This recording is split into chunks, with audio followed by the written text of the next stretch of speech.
All right, check. Is this thing on? I think it's on. All right, I think we're ready to get started here. I'm just about 8 o'clock and we're in our kind of computer room here. We've got our camera set up. And we're going to be talking about this good old Texas Instruments TI-99/4A, which is a very memorable model number, obviously. So quite a name for a computer. All right, now obviously we've got to wait for folks to join up. That's one thing that I haven't quite figured out with live streams just yet. Uh-oh, a bit of a pause there. There we go.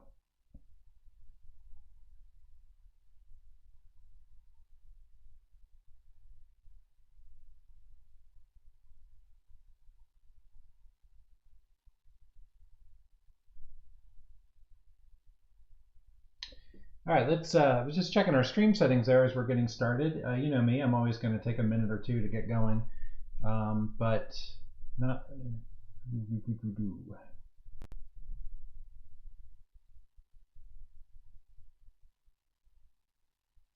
Checking our OBS here. Looks like we did have some dropped frames, but it looks like it's stabilized. So that might have just been something to do with the laptop. So. We actually have more cameras than usual set up here because we've got an interesting arrangement. We're going to be kind of talking about the computer and playing with it here, and we've got this camera there. For some reason, the camera on my laptop is also running, and that's probably taking more CPU off the laptop. But it looks like the frame drop is stopped. It was not an internet connection thing, so I'm switching back between this and YouTube to check. And yeah, YouTube was complaining a little bit, but it looks like it's smoothed out. Is it loud? I don't know how cranked up this thing is. How's the volume? I actually didn't really check that. So I'm actually going to have to warn you. I'm looking at the levels on our live thing here, and they don't look too bad, but there might be some fan noise. So let me try to move this a little closer. There we go. All right, I think we've smoothed out here. So let's go ahead and get started because I like to take way too much time talking. So we're going to talk about this Texas Instruments TI-99/4A. We're going to work on getting our TV set up here. And Gwen, careful with the wires. Gwen came to visit. So I'll keep an eye on the comments here. If the audio is no good, if the video craps out or anything like that, just post in the comments. I'll do my best to keep an eye on them. At some point, I am going to move over to a table over here where I've got another TI-99 set up, and we're actually going to disassemble that one and see what it looks like inside. Now, one of the cool things we're going to do with this video is we're actually going to follow up after the live stream, and we're going to do a actual dedicated video of taking one of these apart and playing some games. So if something doesn't really come through on the live stream or it's hard to see, fear not, within a couple days we'll have a more clear video, HD, kind of a little bit more produced that you'll be able to check out. So the other thing too is I've got my cheat sheet here because there's so much to remember. We're not going to go over all this, don't worry. And there's no test, no quiz at the end. But there's really some interesting things with this computer, some of which we'll skip and save, you know, when we talk a little bit more tech. In the other video, we'll maybe get a little deeper into some of the technology stuff in it. But like most things, there's some really cool stories when it comes to a computer like this. So let's go back to OBS and try to manage our screens here a little bit. There we go. Let's give you a closer view of the TI-99 here. So first thing, you're probably noticing this right off the bat. This is a Texas Instruments program recorder. And it's a little hard to see with the glare from the lights. But this is exactly what you think it is if you're not familiar. This is a cassette player. And I don't have any handy. I should have grabbed one and put it in here. But I actually don't have any data sets anymore for this computer. I think we used to have one for a game called Adventure. But I haven't seen that cassette in a long time. And I could definitely make some with some old cassettes. But essentially, this would use your standard off-the-shelf audio cassette. And it would record data on it. And if you played it back, it would sound kind of like a modem would have sounded back in the day. So if you remember, you know, back in the dial-up days, it would be very similar.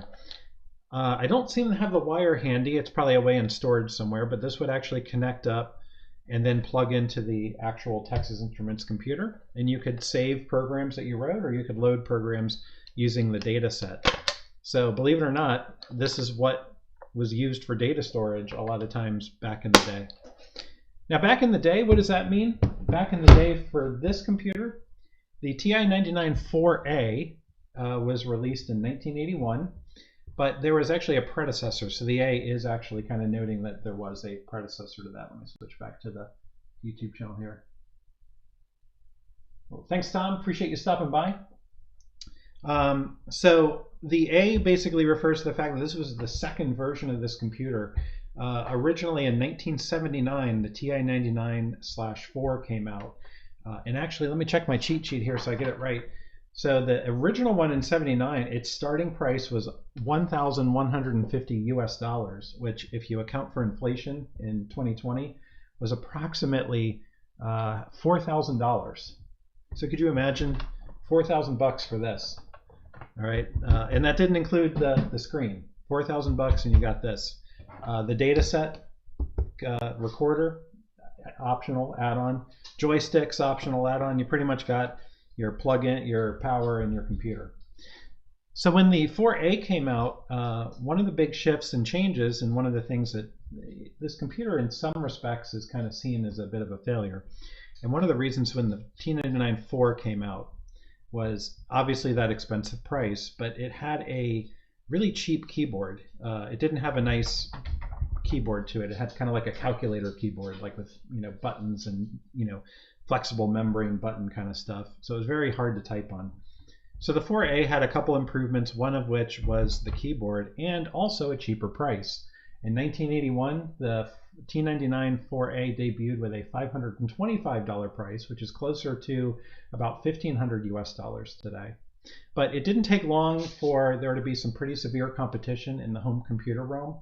By 1982, which is like maybe a year later, I think it was 82, looking back on my notes here. Yeah, 1982, the Commodore VIC-20 came out and really gave this a run for its money.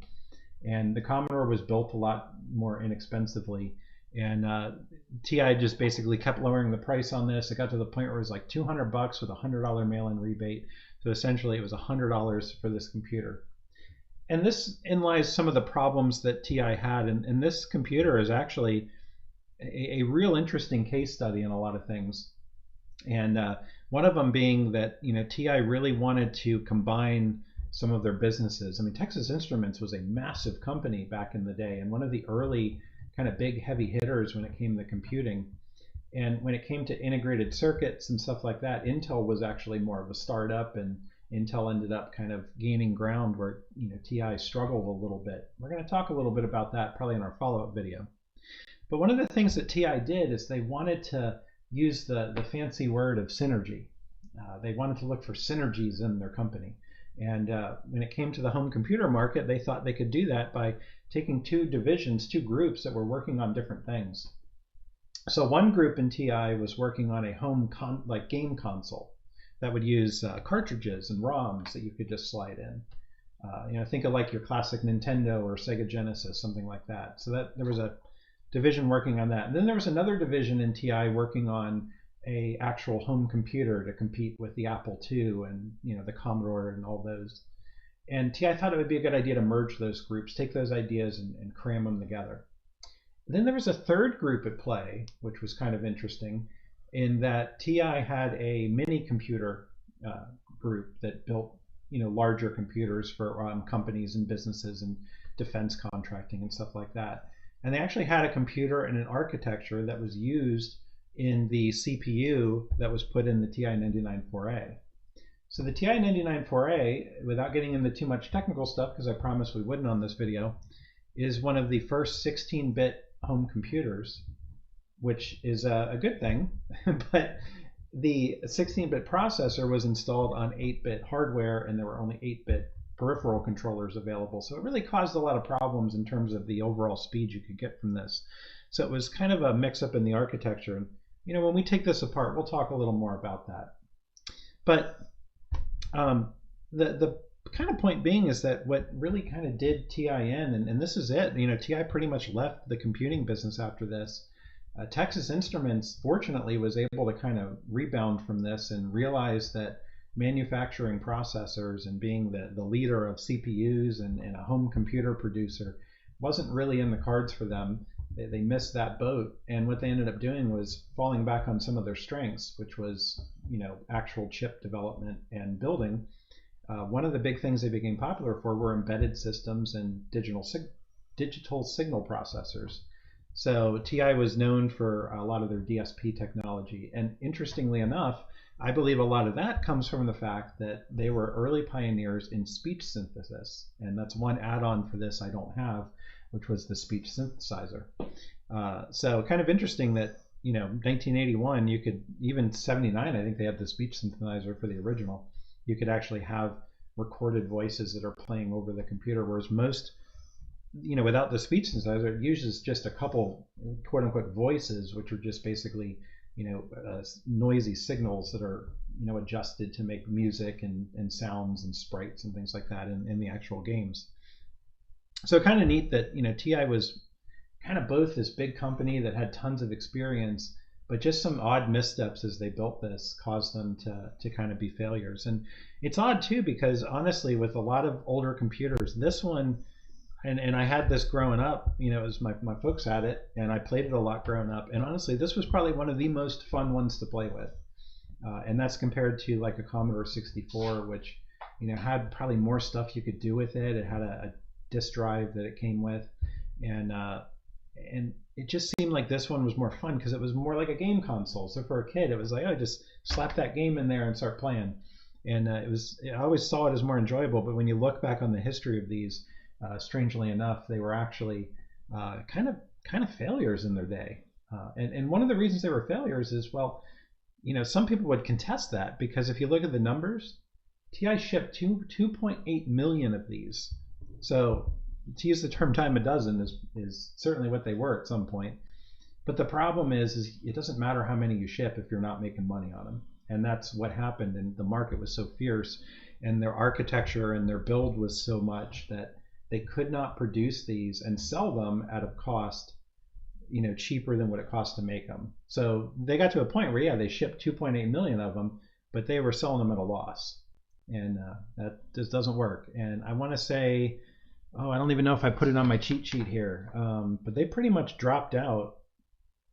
Do I have it in here? I don't have it in here.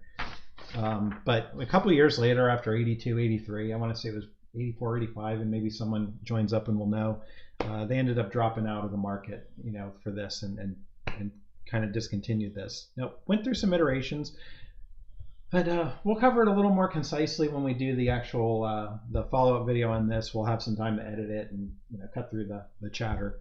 But one of the things I walked away is, you research these and you learn about them. There's always stories to be told about everything, and old computers are no different.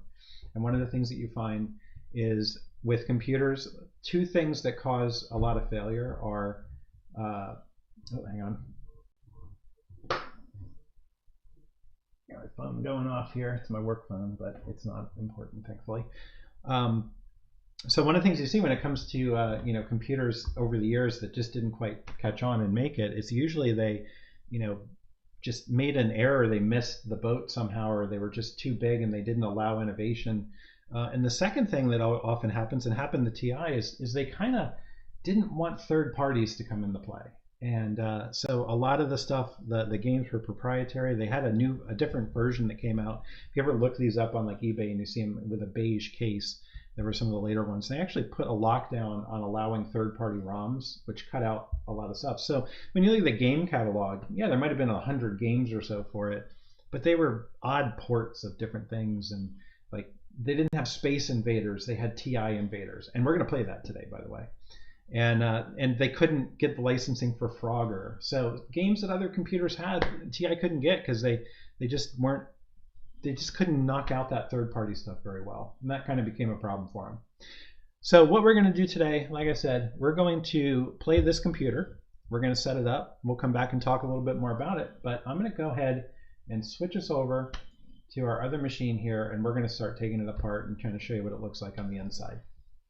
So let me go ahead and switch our cameras.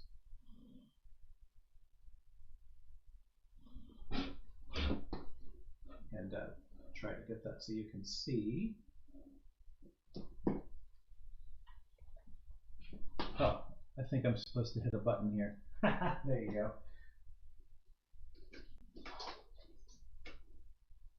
Okay, let me solve a couple small problems here.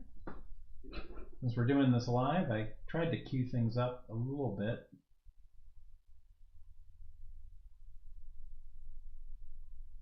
All right, we're missing something here.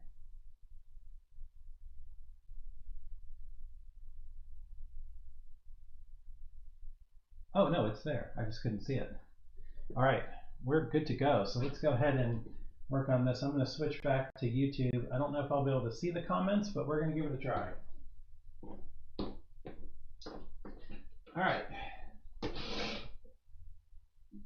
So hopefully you can see me, and hopefully you can see what we're working on here. So this is our TI-99 4A, and what we're going to do is we're going to go ahead and take this apart. Now this unit here has a couple blemishes on it. In fact, that one over there does as well. So a couple comments on that. So first off, we are missing some keys on this one, and the space bar is messed up on this one, which I have taken it apart, and the actual key mechanism itself seems to want to jam when it has the key installed on it. So we're still working on that. It should be repairable. Unfortunately, I've lost these 3 keys over the years, and I ended up swapping the keys from the other one that I had over to this one. So I do have 2 of them. One of them was the one that I had and kind of grew up with using, and the other one I bought off eBay a couple of years ago for about $9. So, and it came with the RF modulator, which we'll show you later, and the power supply and everything. And that's kind of the thing. Like, these things might be close to 40 years old, but they made 2.8 million of them, so they're not exactly hard to find, and they're not exactly worth a lot of money. So kind of makes vintage computers in some respect a fun, relatively inexpensive hobby if you're kind of into that stuff. This is kind of fun to try the games out, the programs, see how they work, and there's a tactile feel of using the original hardware as opposed to putting an emulator on. Like, if you have a laptop, you can go get an emulator for a TI-99 4A. There's some really good ones out there, and you can play all the games we're going to play today on that emulator on your laptop. For all I know, there might be iPad versions out now. But you don't need one of these to play the games we're going to play today. But there's something cool about playing on the original hardware because it lets you know what it was like. And like when we played with the joysticks, they're like a spoon and some oatmeal. I mean, they just have no feel to them. They're crappy. I mean, half the time you lose in the game because the joystick stinks. Now, granted, yeah, it's 40 years old, but you know. So that's the other reason too why this one's missing keys and has dings and scratches, is that like everything else, this went through a period of time when it was new, that it was an expensive piece of hardware, it was technologically cutting edge, and it was awesome, and you protected it, and you're real careful, kind of like if you get a new phone. But as soon as your phone's a couple years old and you've dropped it once or twice, all of a sudden you don't worry about the scratches on it as much. Then eventually you replace it and you turn it in for another one, or maybe your old computer that you had. I don't need to have an old laptop sitting in the closet. And if it's, say, 10 years old or 15 years old, you probably don't care about it, and it's not worth anything, right? It's not. So a lot of times people throw it out, they get rid of hardware, and they recycle hardware. Tons and tons of these things end up getting recycled. But there's a period of time during that where, since they're not worth anything, you don't care about them, you just toss them around, you throw stuff on them, and over the years, they just turn out like this one. They get dropped, they fall off something, they have stuff put on, they get scratches and dings, they lose a few keys, and then one day you get nostalgic and you go, I'm going to pull that old Texas Instruments out and see if it works. And you end up with something with some dings on it. And that's something that, it's funny because when it comes to finding like really nice stuff that has survived and not been trashed or recycled, everything goes through a period, and cars are the same. Because I know, first and foremost, we're kind of a car channel here. Cars, they start out new and expensive, and then they depreciate. And then eventually, most of them start to appreciate again. I mean, heck, even really crappy cars eventually appreciate a little bit. They just don't come up that high. In a way, computers and everything else are the same. There's a point in time where the computer in your closet that you're thinking, oh yeah, I totally forgot I had that laptop that is completely worth like $3 right now. It's worth $3 now, and it's not worth anything, but another 20, 30 years from now, that's going to be something kind of interesting. That's going to be like, wow, can you believe You know, look at how much bezel the screen had, or look, it actually had a screen instead of a brain interface or whatever we're going to have 20 years from now. So it's kind of neat to go back and see that. And this is a prime example. I mean, this hooked up to your television set. You know, you didn't have a flat screen monitor or anything like that. The keys were clunky. They're stuck too close together. The arrow keys aren't on a separate pad, so playing games on the keyboard is odd. So it's just funny to see that. So the two people that end up saving stuff like this are your hoarders, people who just never throw anything out, your pack rats, and then eventually they find the stuff and sell it on eBay, or your people who just like to preserve everything and keep it mint. And then you have the in-betweeners who, you know, we just, oh, it's been in the basement in a box, and we pull it out one day and go, cool, I kept this. And eventually most stuff comes around where you're like, it becomes an interest and an oddity that you want to check out. All right, so let's do it. Let's take this thing apart. Let's show you what it looks like on the inside. Now, when it comes to taking one of these apart, everything you do pretty much happens from the back side, upside down in. So where you have 7 screws to get it loose. And we do have some things we're going to use here. We're going to use our pillbox that we like to use to store our screws, so we keep everything where we need it. We do have a pair of needle nose pliers in case we need them. And we've got a small magnetized flat blade screwdriver. Magnetized is okay on this. There's no magnetic storage in here that you're going to mess up. You do occasionally, if you're working on something with an old hard drive, you have to be careful with magnetized stuff. I'll be honest with you, I wouldn't say this and want you to go ruin something, but in all the years I've worked on computers, I've used magnetized screwdrivers and I've never caused a hard drive corruption with one. So, but it's like everything, don't be crazy with it. Another thing we've just got this in case we need it, and we've got some thermal paste, which we'll show you. I don't think we're going to put this on, but I've got this cheap jug of thermal paste here, and we're going to show you why we need that. Now I found our silicon mat. This is our electronics mat, and this is good for soldering and doing stuff on.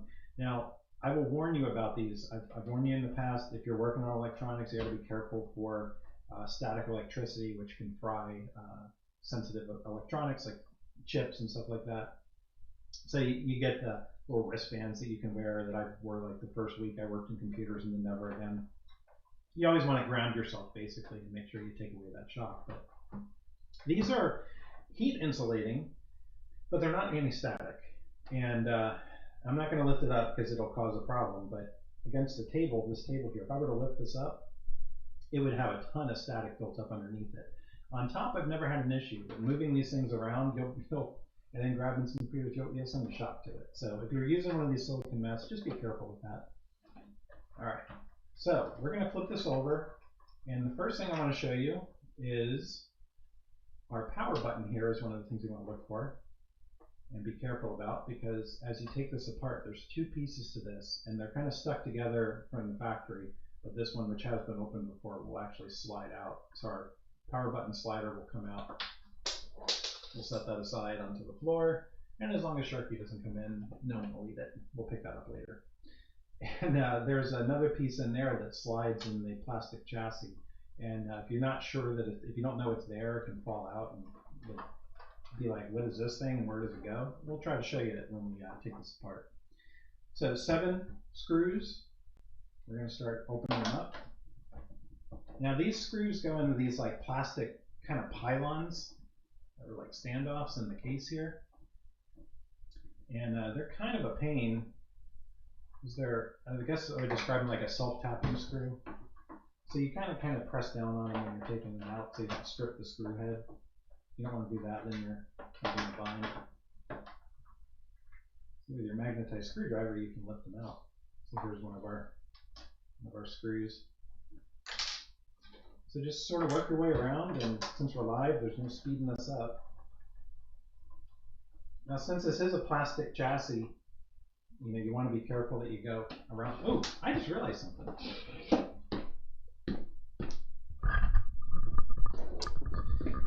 It's a good thing I'm going to redo this as an actual video, because I totally forgot to bring my microphone over, and fortunately, that means I get to say all those cool things again. All right, so anyway, you missed all the cool things we were talking about, and I apologize for that. But 7 screws. Just go around and get them loose. And I like to work around kind of from the center out because, you know, this is 40-year-old plastic, 39 if you want to get specific. And actually, it depends on when this one was built. I'd have to look the model number up. But work your way around, and with that old plastic, you don't want to risk it cracking if it's brittle. Depends on where it was stored and how it was stored. Haven't had a problem with the 2 that I have. Oh, got a screw here. So we got all 4 from the front. Got the middle one in the back. We'll take out these 2 from the side.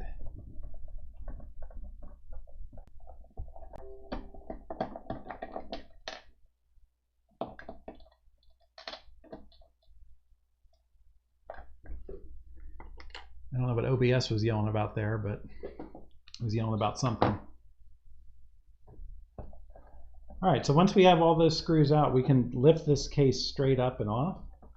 And if it hasn't been off in 40 years, it might be a little tough to get it loose, but it should just lift off. There's no clips or anything that tie into it. And then we can see the inside of our TI-99 4A. So a couple things that we'll point out here is this is our power board, power distribution board. This is our keyboard here, and this is our main motherboard kind of or logic board for the computer. This is pretty much right here. This back section is the brain of the computer, if you want to put it that way. Like I said, we're going to try to be a little non-technical here and explain things and kind of make it fun.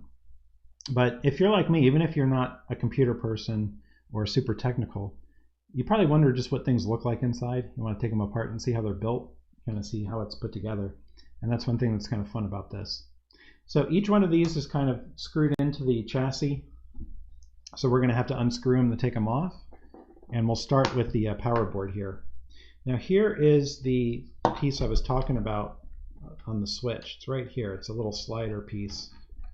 And that slider mechanism rides in the chassis right here. And then it attaches to a rocker, not a rocker switch, a slider switch on the power board, which you can see the solder joints for here.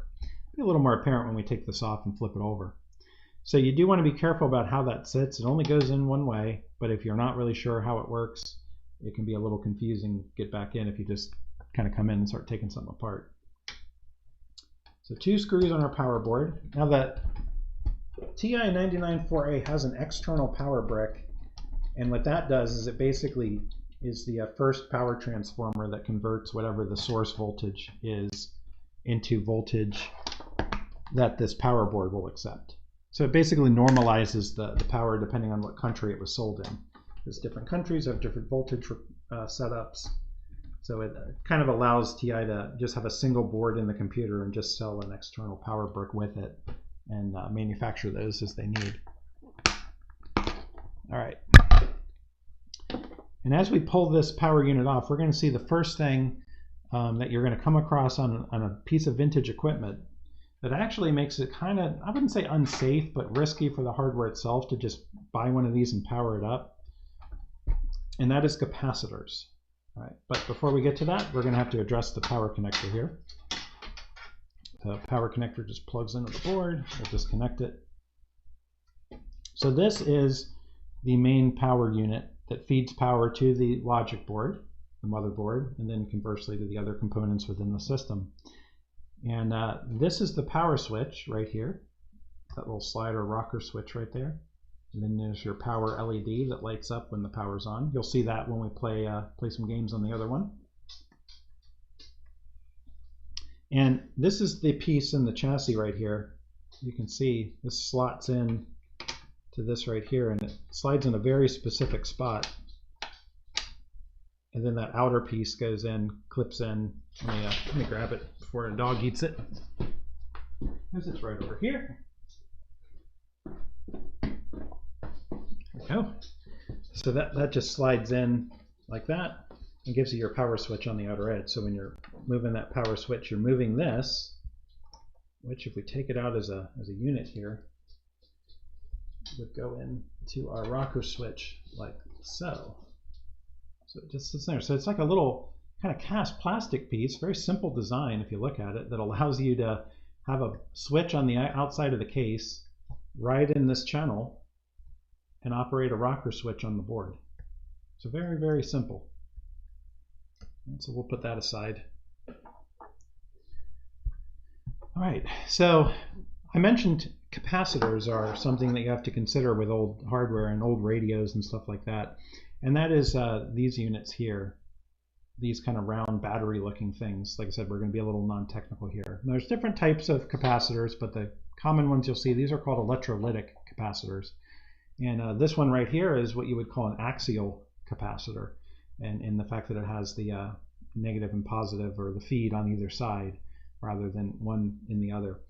And without being too technical, and I'm not a mega electronics guru, I am a fair bit, but believe me, I actually go and read a lot of stuff and learn from others on the internet a ton when it comes to that stuff. But the main thing that they do, especially on these power boards, is these kind of smooth out the power, and they kind of offer like not reserve power, and they're not necessarily like a battery, but they're kind of similar when it comes to just giving clean power. What they allow you to do, if there's a power surge on the board as you load something up, if there's a dip in your house current, this allows you to just sort of smooth out those bumps. Now, I'm sure they do a lot of other things, and if we had a lot of folks here, they'd be ready to correct, and I would graciously accept those corrections or the expansion of that. But like I said, we're not going to be super detailed in this. But the thing with these electrolytic capacitors is they actually degrade over time.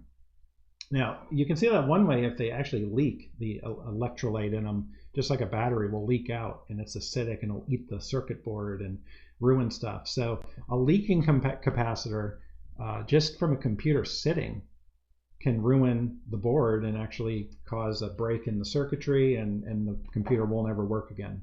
So if you've got an old piece of equipment and you've got a leaking capacitor in it, well, you're running the risk of never being able to use that equipment again without some pretty substantial repairs. The other thing that you'll have a problem with is that capacitors will have a tendency to, I guess you could use the term explode, though the what are they, the tantalum ones, or whatever they're called, they're like they're discs. Those ones apparently go up in a more unique or more exciting fashion and release their smoke and a little more excitement, more of like a cap gun blast or something like that. I've never had one of those go off, so I couldn't describe it much better than what I've read. But when these go, they'll basically just burn up and smoke and smell really bad, and you'll open them up and it'll be burst and popped like that. And just imagine when that happens, you can have a surge of power that can cause damage. So blowing capacitors is always a problem when it comes to vintage equipment. And what a lot of people do, they do what's called recapping. You can buy these things, they're extremely inexpensive from electronics distributors, and they're just soldered into the board. You can desolder them, replace them with new ones. They're exactly like the originals. They have the specification listed on them. This is a 25 volt, 100 or 1000 microfarad. So you just go spec it out, buy what you need, replace them, and you'd have a perfectly functional board. And that's probably something I should do with these. Even though these capacitors are not leaking, they look fine, they do break down over time. So it's always a smart thing to recap. And on some devices, it's more essential than others because they just have a history. And anyone who worked on computers in the kind of mid 2000s, 2010 era, there was a big issue with bad capacitors, leaking capacitors on motherboards that were leaking within months of being used. I somehow escaped all that. But all right, let's remove our motherboard here. Let's move along because we want to play some games, right? All right, so 3 screws that hold the motherboard in. And these also go into those plastic standoffs, so it takes a little bit of pressure to get them out and not strip the head.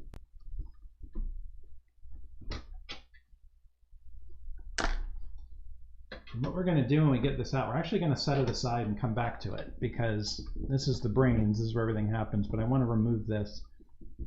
Just have a little easier access to get the keyboard out. But technically it's not necessary.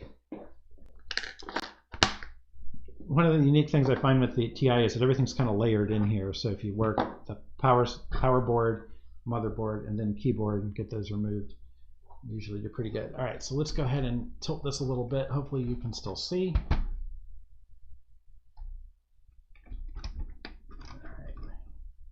It's a good dry run for when I do this later. Actually, I already shot this, to be honest with you. This one I already shot, and that's why our keyboard disconnected so easily. So that's what I was trying to show you, is that as you take this out, there is a ribbon cable for the keyboard that attaches on this pin board right here. And that was plugged in, but since it's already come out, it came out pretty easily. When this is 40 years old and hasn't come out, it's going to be really tight and tough to get out. And what you want to do is kind of wiggle it back and forth and pull it out. You do not want to pull on the ribbon cable, because you could pull that out of the plastic piece. And you don't want to bend it, because you could bend these pins and damage them. So we'll set this aside, but one interesting piece, this is where our game cartridges go in. We'll show you that in a little bit. So let's set that aside. And let's go ahead and get our keyboard out.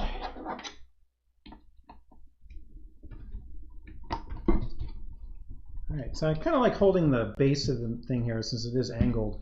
I don't want to be pushing down and jamming the keys into my work surface, so I just sort of hold this side up a little bit, and that helps. All right. These are going to go in Wednesday.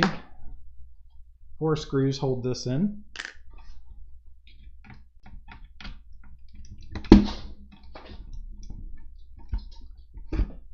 Kind of got the tripod in the way. Hey, Gwen.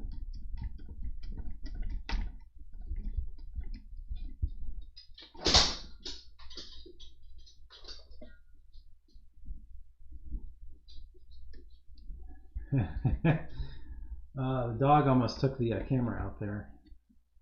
So, thought about shutting the door here and not letting the dog in, but how can you do that?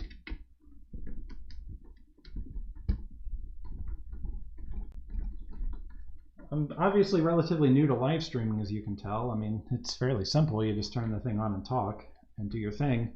But it's pretty easy to screw up, and I'm sure there's things that are like best practices for doing live streams, things that people like that I probably don't really do. But, you know, hey, it's a lot easier when you're editing video to try to make it what you want it to be. It's also a good way to make it look like you're smart. All right, so here's our keyboard. Flip that over so you can see. Here's that ribbon cable we were talking about. So the keyboards on these, this I believe is the earlier one, and had kind of a unique design. These just pop right off. These keys pop off. That one doesn't want to pop off for some reason. There it goes. They just pop onto there, which is one reason why some of them have gone missing. This one looks like it's not working like it should. It must have slipped out. This is kind of a unique one because the alpha lock key has a kind of unique mechanical lock to it. It lets you push it on and off, and I was going to try to show that to you, but it looks like it popped loose. So I'm going to want to set this aside so we can repair it later. So I'm going to throw that in our case here. I won't do that on the live stream, but I don't want to ruin this. So this has a white keycaps are underneath it, and the other one I have had green. So there's obviously 2 models of keyboards, and the boards in them were different as well. I have not done the checking to see which is the earlier one or if there's any appreciable difference between them. But basically, it's a circuit board with these keys soldered to it, and they all feed into the ribbon cable here. But then the keys themselves are in this kind of plastic piece here, and like I said, they're removable, and they have a pretty nice feel to them. We'll set that aside, and this is the top part of our case. That's it. I mean, this thing is pretty much taken apart at this rate, so very, very simple to do.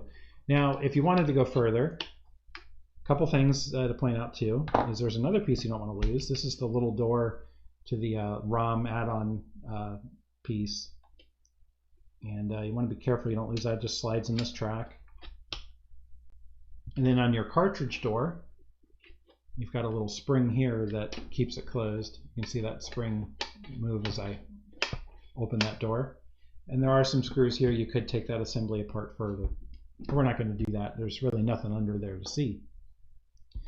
If you wanted to ever refinish one of these, you could take off, or say you found one that you wanted to harvest parts off of.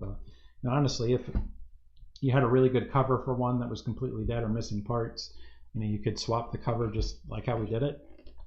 You could also go a little further, and the stainless steel outer skin is kind of just put in here, and you can use your pliers. Just get those tabs moved out of the way and one by one pop them out.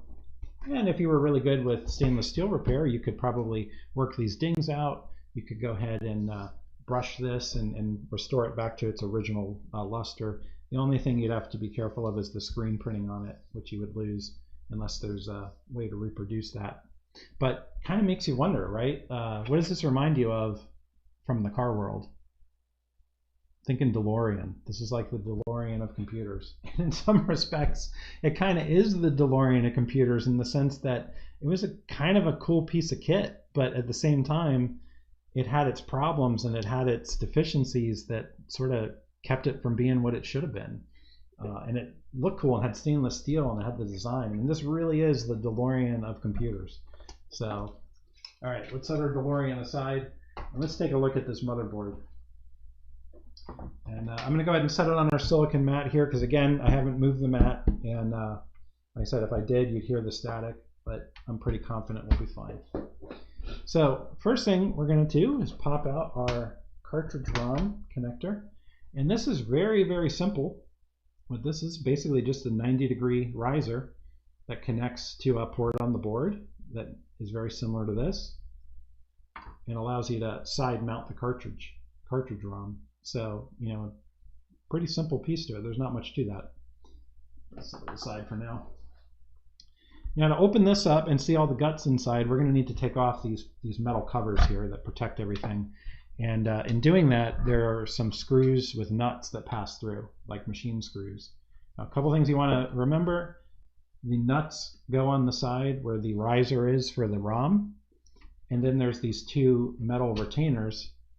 And you can usually see a spot where they go, but you'll want to try to mark them or keep an eye on where they go so you can tell. This one, you can see, I think you can even see it on the camera here, there's a little discoloration where it didn't get as dusty and dirty over the years. So put that one aside. And this one is a little easier because it has a spot where it makes it very apparent. So we'll pop those off.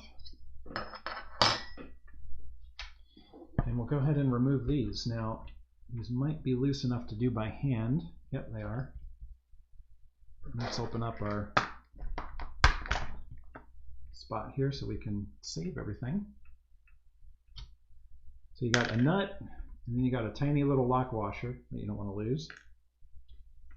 Same with this one. Luckily they're just at the edge of hand tight. Though I don't know if I'll be able to get the third one because it's a lot smaller. All right, got those. And let's work on this one. Let's see. Try with pliers. We got them loose with our pliers.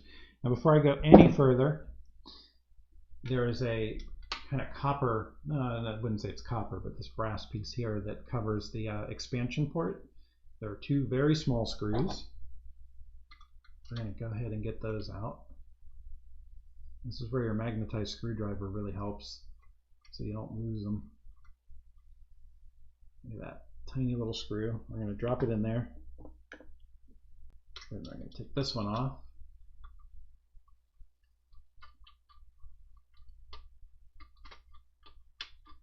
Because the way this is screwed on here, and the way it connects to the other piece, you wouldn't be able to remove the cover all the way. So we'll go ahead and get this out of the way. And then it simply folds out like that. And luckily this doesn't really have an orientation, it goes anyway. It's a little bit, actually, a little bit bigger on the bottom here, probably to slide into these tabs, so you can remember that. All right, so last screw. So this one, when I got it, it would freeze up periodically, and it wasn't very stable. So what I ended up doing, because the other one had a bad keyboard, I swapped the keyboard out of the units into the one that was more stable, and I picked the best chassis of the two, and I put them in that one. So that one that we're going to play on today actually is pretty much the original one that I played with as a kid. It's got the original logic board to it. I'm pretty sure it's using that case as well. But the power supply but the keyboard has been swapped and uses the keyboard from this parts one. Now let's go ahead and open this up. Right, this is what you want to see. So, because I have a theory as to why that one was hanging up and freezing, and of course capacitors is high on that list. Could definitely be a capacitor issue. Right. So this is going to be the back side. It's like suspense, right? Right. This is the back side of our circuit board. But here is where all of the magic happens. Is right here. All right. So if you were to ask me, hey, why did that other one freeze up? What was it having problems with? All right. Well, it might be capacitors. There's a couple small capacitors on this board. They look fine, but like I said, electrolytic capacitors, they could have problems. They could go bad. This chip right here. And then the video chip as well. I'm pretty sure this is the video chip, the TM994. This might be the video chip here, actually. I should know that, right? I'm supposed to be the expert. I'm not the expert. I'm just here having fun. But so we'll get that straightened out when we do the other non-live video, and we'll point out what each of these chips do. I mean, it's very obvious. You have the TMS9900 processor in the middle. The 9900, I think it's the A or the N, one of the two, or the NA, does your video. And I think it's this one because it's a 40 pin.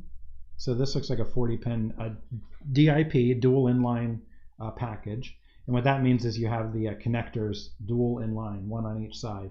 And then it's the pin count. So this looks like a 40 pin DIP. So this video, if you flip it over here, would land right on this little heat spreader right here. So what it would do is it would transfer heat from this chip, because this chip gets hot, into this metal piece right here, and then into the board. And it had some really old, crusty thermal paste on it, which I've cleaned off. And you can still see remnants of it right here. Look at that. That's gooey, silicon-based, most likely, thermal paste. Not bad stuff, honestly. Anyone who worked on computers more knows the thermal pads were a lot crappier, and actual silicon-based paste was actually pretty decent. So what did thermal paste do? Well, if you had a chip and you had a heat riser on it or something that would transfer heat to it, like a heat sink, when those two pieces push together, while it feels like they're touching and it looks like they're touching, if you were to go with a microscope to either of these surfaces, you would see microscopic peaks and valleys. And in those peaks and valleys, you would have air in between them. And air is a natural insulator. So with air, even microscopic amounts in between the surface of this and the surface of that, it actually becomes a barrier to heat transfer. So you end up not having that heat transfer. The chip would get too hot. And if it gets too hot, it'll overheat and shut down or freeze. So my theory is that this one probably just needs some new thermal paste put in. And also, I don't know if this was a case of it being dropped or who knows what, but this seemed a little warped. And it might have just been from heat for all I know, but this didn't seem like it was fitting perfectly. Now, the way this mounts, you have the holes for the screws on this side, and then your heat riser is right here. So there's nothing really clamping this very well. I mean, you have this clamp clip on the side here, and if that's loose or has lost its springiness over the years, you're not going to have a real tight press on that. And that's the other thing, is you need to press those two pieces in together in order to hey, Gwen, come here. Come here. She wants to sleep on the couch here in the game room, but I have a tripod on it, so I'm impeding her sleeping. So, but so that's kind of the thing I'm thinking about here, is that we had an overheating problem between the old silicon thermal paste just being dried up and crusty, and then the lack of compression pushing the heat spreader onto it. The other thing is, and I was actually kind of found this unique because I opened them both up and swapped some parts in them, and I opened up both motherboards. This chip right here, which we'll zoom in when we do the other video, on that one has a heat spreader. And that heat spreader is nowhere to be found on this one. So it does beg the question, is this an earlier model perhaps? And in a revised model, they added that here. You can see there's holes for venting over that chip, but there's nothing that puts a heat spreader there. So I think that heat spreader was an add on maybe a further on a later model. So I'll need to run the model numbers on these and better understand that. Do some digging, and it might be interesting to find out. And that's why I brought the thermal paste over. When I put this one back together, we're not going to put it back together on camera because I'd rather go over and play video games and show you what it actually looked like, because this is supposed to be a little less technical. But we did put it back together in the other video, and we put a little bit of this thermal paste on. And a couple things for you if you're ever doing this: you buy this stuff off wherever, Amazon or whatever. This metal, it's silver-based thermal paste. Silver is actually one of the best heat transfer metals out there, and copper is as well, but copper is cheaper.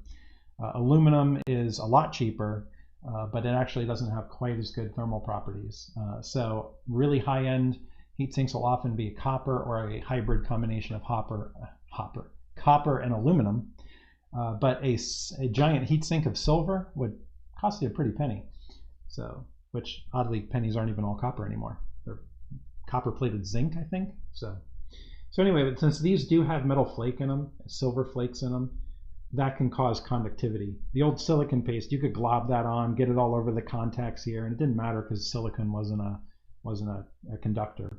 With this paste, you can have it be a conductor. So if you end up globbing it on here and getting a big glob that crosses pins, you can short those pins out. So the rule of thumb with thermal paste is a super thin, smooth layer, like thickness of a paper. You know, you're just filling in microscopic valleys for the most part. And I'll leave it at that. We're not getting into an overclocking thing and talking about lapping heat sinks and getting their surfaces perfect. I can nerd out on that for a while, and I'll save you from it. But so the big key here on this one, before we move on to play, is our CPU in the middle here. It is a, gosh, what is it, a 60-something dip? It's on my cheat sheet over there, but this TMS990 CPU. And this CPU was one of the first 16-bit processors in a home computer. And really interesting story with this that we'll get into. I'll talk about it slightly on here, but we'll get into it maybe a little more in the follow-up video. But I kind of made some allusions on some of the posts that alluded to the fact that Texas Instruments had a chance to completely change the landscape of computing, as did some of the software. And it's unique that the IBM PC, the first IBM PC, the 5150, which is off camera over there, but if you check out our YouTube channel, we had a video a couple years ago where we fired it up. That uses an Intel 8088, and the 8088 was an adaptation of the 8086 processor. And if you've ever heard the term x86, well, x86 is an architecture for computers, for its CPUs, that is used to this day on laptops, Mac OS, things like that. Even, again, rabbit holes, plenty of rabbit holes we go down. Mac OS uses it now, didn't used to in the old days. And the x86 architecture was based on those chips. And believe it or not, when this 9900 came out, IBM was deciding to build their first personal computer. And I mean their home-based personal. They had mini computers and stuff like that. And they went to Texas Instruments, Intel, and Motorola to kind of check out and say, hey, tell us what you got.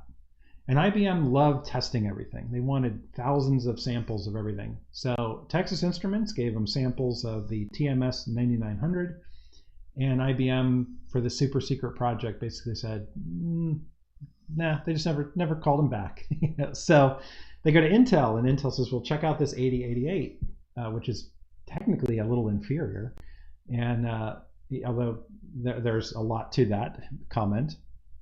And IBM, of course, went with them, and we now use Intel x86-based processors because Intel was chosen by IBM for that first PC, and the PC clones took off.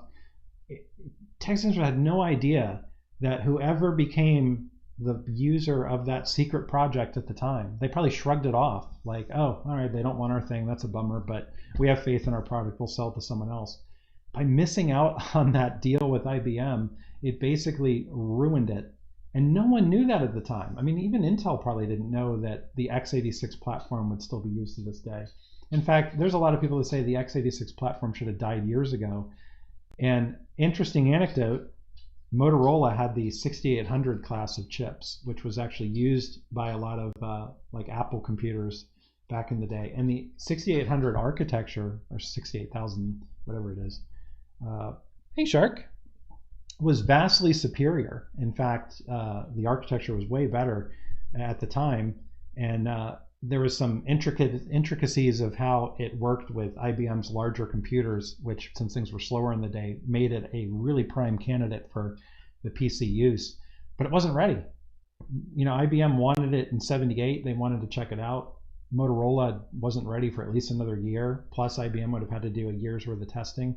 IBM just couldn't wait for them, and they ran forward with Intel. And it's just funny to think that had that changed, we'd all be using Motorola-based architecture, RISC architecture, and stuff like that. So it's kind of unique how one decision in 1978 has changed and laid the groundwork for all of what we do in computing today, for the most part. Not all, you know, there's ARM stuff, there's various things, but it had a drastic impact, and it was, at the time, seemed like hey, the little secret pet project we're working on, and it turns out it drives the industry for the next 40, 50 years. So the 9900 CPU, again, without going too deep into it technically here, was a pretty, you know, it was neat. It was one of the first 16-bit CPUs that was out and available, which is means it's better. You know, right now we're using 64-bit. The bits mean it can use more memory, basically. It has more.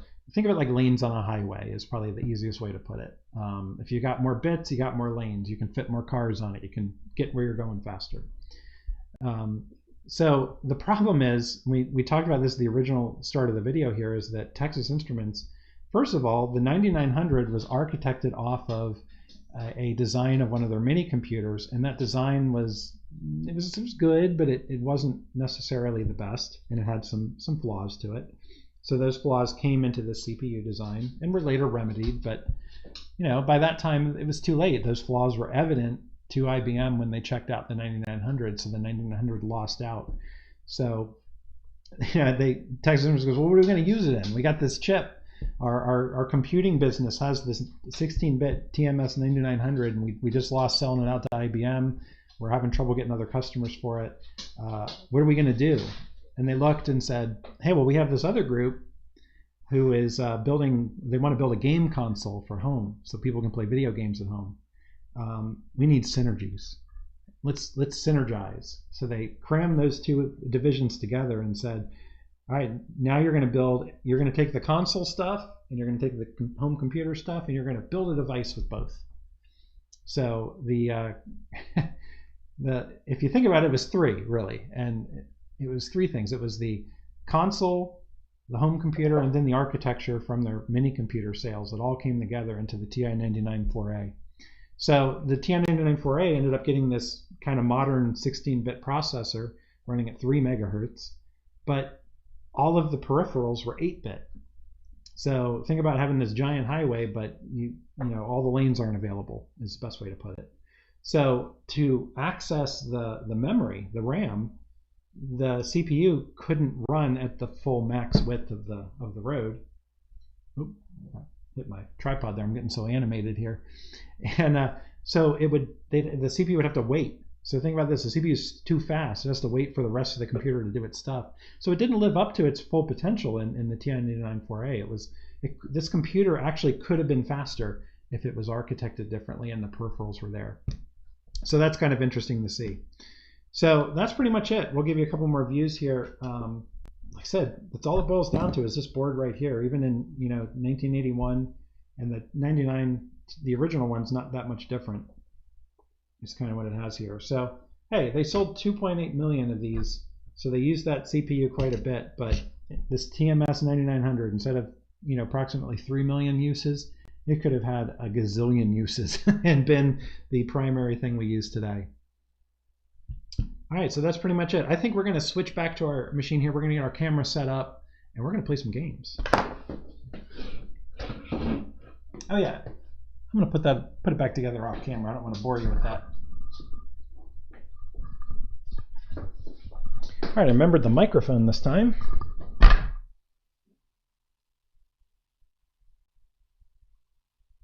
Hopefully you can still hear me. And there we go. All right, so what I'm going to do real quick is turn this back around.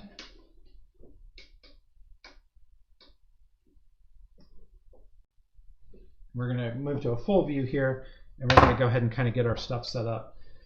So on OBS, I can go ahead and get my other camera set up here. So one of the problems we talked about is we're going to be using this screen here. And this is a General Electric, I think it's a 13-inch color television. So it's kind of period correct for the time. And when you would hook a home computer up, rather than having a dedicated computer monitor, most of the time you would hook it up to your family TV. And to do that, you would use one of these. This is called an RF modulator. So what this would do is this computer outputs what's basically called composite video. We're in US, so it's NTSC to get technical. But that composite video, you can plug it in. Even most modern displays have composite on them still, or at least they did a couple years ago, or you can easily get adapters, and you can get composite to HDMI. So you can plug this in your flat screen TV at home. You can run it on your computer monitor. Not too hard to adapt it. But to run it on an old TV, think about the old rabbit ear antennas and stuff like that. It's before cable TV. You had to somehow get that composite video to be an over-the-air signal, basically, and that's what this did. So this would allow you to, this one's a little shredded, but you would plug this in to the antenna port on the back of the TV, and then you would use some Velcro, stick it to the side of or top of the TV, and you would be able to come in here and switch between TV, this one's kind of jammed up, antenna, or your device. So you could switch between them. So that's how you would go. You want to play computer games? Flip your switch, and you play computer games. You want to watch TV? Switch it back to TV. And you had a channel select here, which is 4 or 3, and that's it. You put it on channel 4 or channel 3, and channel 3 was usually the default most people used. So you would have to set your TV to channel 3, set your RF modulator to channel 3, switch it over to your computer, have it hooked up, and you'd be able to view the display of your Texas Instruments TI-99 onto your television set. So this is a spare one of these that I have, just so you can see it. The other one is up here on top of the TV. Hopefully you can see it. Where's our camera? Yeah, there it is, right up here. So that plugs into our TV. Now the other issue we're going to have is these old TV sets, they use cathode rays. They're these big tube TVs. And the way a cathode ray works is it shoots a beam and draws the screen, and it operates usually at 60 hertz, which means it redraws the screen 60 times a second. So to the human eye, 60 hertz is pretty much our threshold for movement for the most part, though a lot of people can still see flicker in a TV set. And that's the refresh rate of the screen. So it goes through and just redraws it 60 times a second. And well, that can cause flicker. And when you're using a camera, the camera's shutter speed, it captures a visual so many times a second. So if you tune it right and you go, I want to capture on my camera 60 frames a second, it'll take a snapshot every 60 times a second, and whatever's there, it'll take a picture of. Well, if you have them out of sync, you can end up seeing the redraw lines, and you'll get like a rolling effect as you do it. And you'll see that when we do it here, because we're going to have to tune it in, because I moved this around and kind of dialed it in. And with webcams, you can't really play with a lot of that stuff. So what we do here is we've got this extra light, which we're going to turn on to add to our white balance, and then try to dial our camera in. So let's go ahead and turn on our TV. Let's switch over to this one. And get you set up here. So I'm going to try to come down here, get you a good view.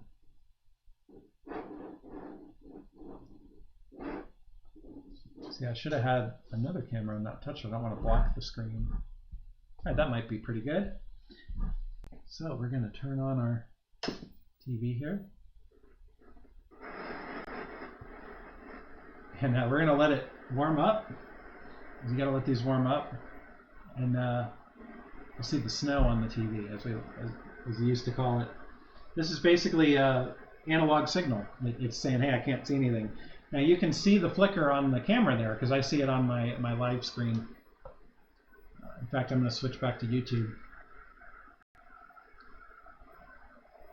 So if you see that flicker, if I move my camera, I'm going to do this on OBS, it'll either get worse or better as I adjust things.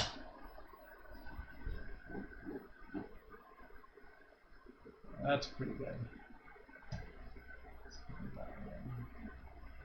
That's not too bad, and it's going to change when we boot up our computer. All right, let's go ahead and turn on our TI-99. Hey, that looks pretty good. All right, we're set. So as you can see, that little rolling line, I can kind of watch it and follow it. I can't see that on the screen here in person, but you can see it on the camera here. And that's basically it picking up that refresh line and drawing that. Should cycle back. There it is. See it there? That's that redraw line. So when you boot up your TI-99, you've basically got an option. It comes with a installed BASIC emulator. And BASIC is, well, press 1. We don't have any games in yet. So the TI BASIC, it's basically where you come in here and you can write programs using the language of BASIC. And this is where you would use your data set. You could save it. And this is like how bad things were back then. And this is kind of part of this video, is to talk about what it was like using something like this back in the day. You know, now, say you're a programmer. Nope, I really got to be careful how I balance that white balance here. All right, this is going to be fun to manage. So what you'd have to deal with as a programmer now, you write your code and you save it, and you save it all the time. If something happens to your computer, power goes out, it's saved, and you're good. All right, that's a little better. Back in the day here, you could write a bunch of code on here, and if your power goes out, it's gone. There's no Control S to save it. You'd have to save it to your data set. Now, TI did have some expansions. There was this big expansion box, and then this goes back into why I could talk for hours about this stuff, about why this computer was a failure.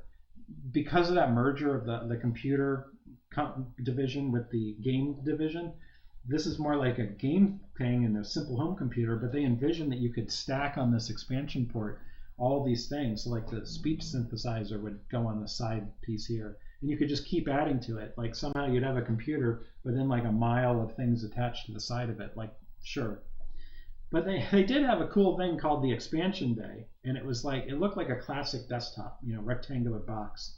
And it would connect to that port with a ribbon cable, so it would move around and be a little easier to put. And it had bays in it, and you could put a disk drive, a floppy disk. You could have extra memory modules. You could have various other things like that in it. And they had expansion boards.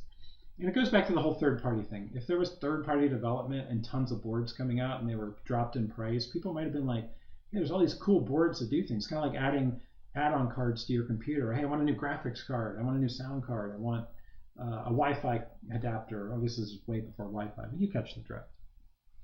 So basic, pretty simple to program. If you want to do something basic, we'll do print. I had to remember not to say any curse words because we're on live. Hello, YouTube. And then their keyboard is so weird. You're so used to doing shift to get your quote, but you have to do this function key there, and then enter, and then we'll do 20. So let it go to 10. This is like the simplest of programs. Oops. Uh-oh. How do you delete? No. Erase. Ah. All right. I erased the whole line. You can tell it's been a while since I've used one of these. Go to 10. All right, and then we will run our program, and it'll just cycle through and repeat until I tell it to stop. So it'll keep doing that forever. So I'll hit quit. That just boots it back to the main screen. All right, let's play some games. Let's see what we got here. All right. You want to start with the best or the worst? Let's start with the classic here. Let's see. Let me go back over to YouTube. See how we're doing here. So TI Invaders we're going to start with. This is the Texas Instruments version of Space Invaders. So when you put a game ROM in, now when you go to your home screen here, you're going to see you've got an option to go to basic or Press 2 to go to TI Invaders. And that's what we're going to do. Now, one of the things that's nice about these ROMs is I made mention of a Commodore 64. I remember you would load a game on that through the floppy disk, and it would take minutes. I felt like you could just go away and come back to load the game. But on a ROM, it actually loads pretty quickly. So kind of like a game system, you're in it really, really fast. All right, so I'm going to probably use the keyboard. So we're going to play it easy here. We're going to do merely aggressive. And then we're going to hide under our shield here and Q is fire.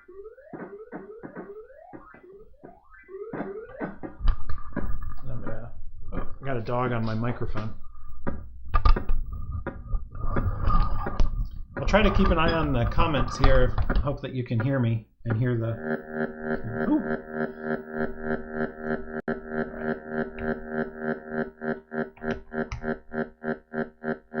So I didn't get the saucer, but if you shoot that, you get some points. One of the things you find on this, and it's probably unique to the hardware, is that it can't play multiple sounds at the same time. So when that saucer comes in, it'll, look at that, the rest of the audio stops. Oh. Let's see if one of these joysticks works. Oh man, I'm so bad.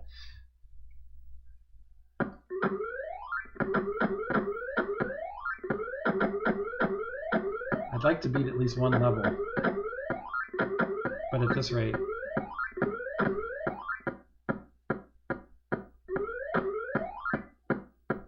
I'm scared. Oh, I should get that thing. There, I got it.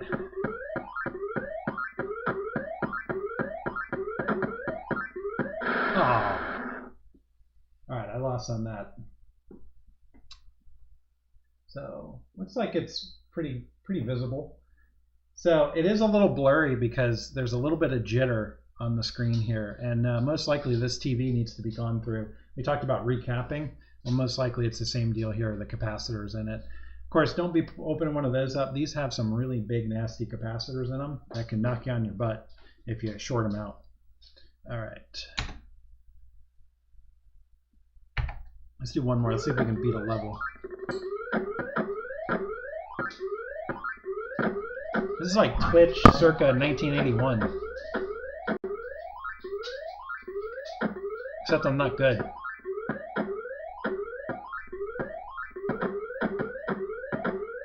Oh, come on, come on, come on, come on, come on. I don't even care about that thing.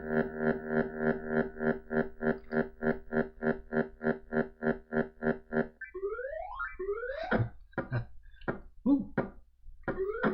So I'm sure there's a way where I could rig up some sort of a... I mean, obviously with an emulator I could, but I could probably have a Zoom or something and give someone screen control and let them play.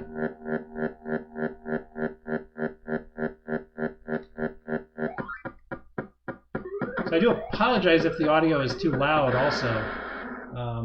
That's one thing that I'm not sure is going to work out super well. Oh yeah, they go faster and crap out more of those bullets as they're going.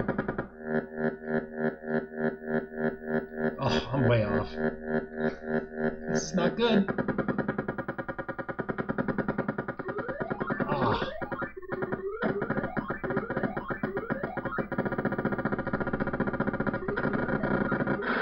Oh. Come on, come on, come on, come on. I got one left. Whew. Alright. So after you beat a level, you get to shoot this thing back and forth. And it shrinks every time. Ah, missed it. That's pretty much it. I'm pretty sure I'm not going to last too much longer, but we probably got about 10 games to go through here that we can check out. And this is one of the classics. Works really well. And I was kind of making mention, you know, that obviously the graphics are nothing like you'd see today. But these kind of games are still fun. They're enjoyable, simple games, and kind of like your classic arcade stuff. You can just sit here and goof around with it and have a good time.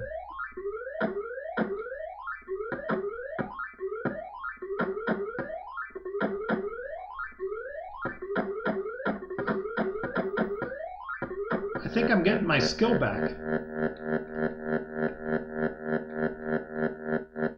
Maybe not. Come on. Alright, maybe not. Alright, there we go. I knew it wouldn't take too long. Game over. Alright.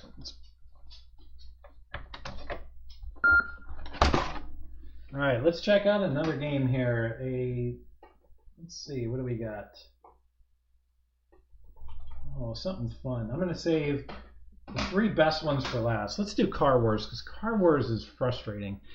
I remember this was my favorite, because this is a car channel. I've always been in the cars, so I thought, ooh, Car Wars. This is awesome. Car Wars, I guess you could say, this is the Forza or the Gran Turismo of 1981. In fact, when we boot it up here,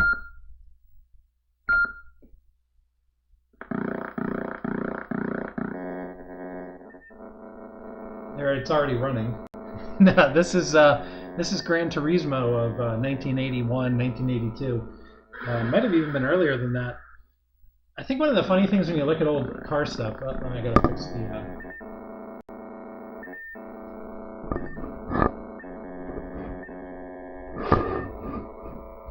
Let's see if turning this off will help.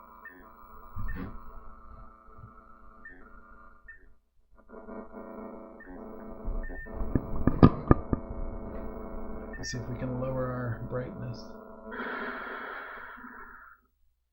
See, I'm going to constantly battle. There we go.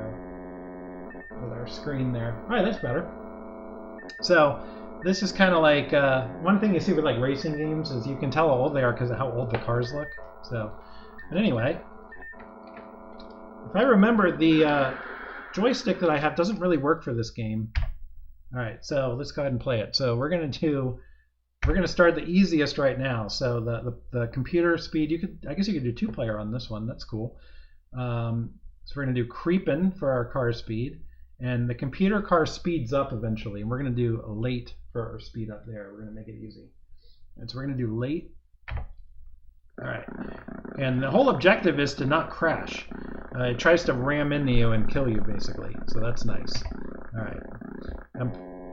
So the Q speeds up, and the joystick doesn't have the speed up on it. Ah, see, I blew it. Right then and there, I blew it.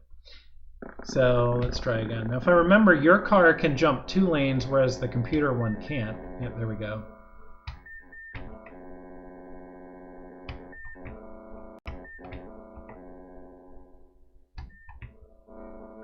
Oh, so close. This is my last car, and then we're going to try, I think like every game we'll try, you know, hey, what is it like on its easy settings and then the insane settings. I think what's insane is I used to be able to beat this, like for a couple levels. Ooh, there we go, see?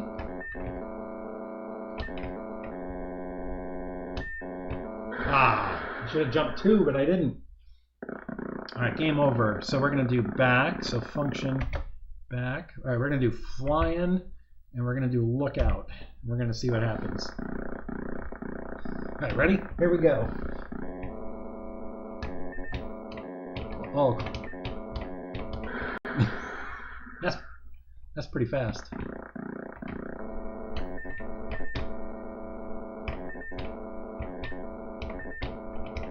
Somehow it almost feels easier. Or maybe I just get around the track and lose faster. Oh.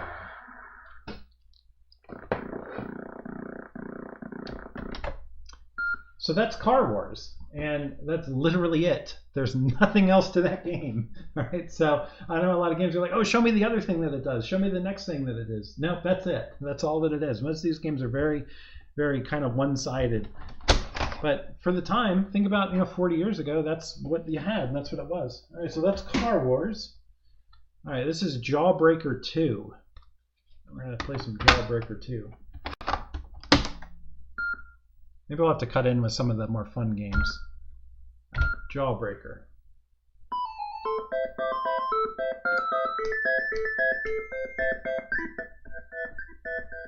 I apologize to your ears.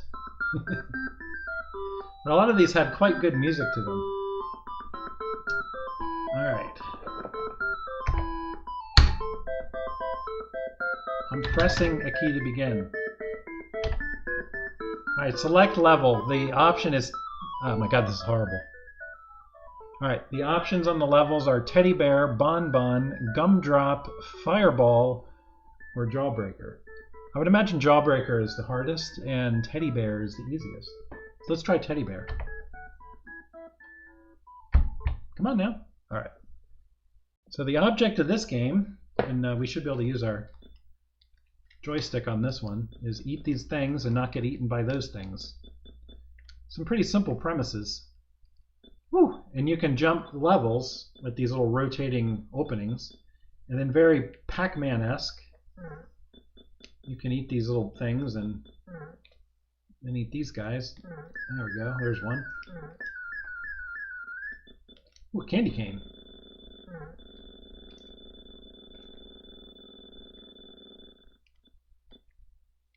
Alright, now I gotta get up to our upper level here. This is pretty easy on Teddy Bear. Oh! Just as I say it. Alright, we gotta get up there. Because you gotta see what happens when you win.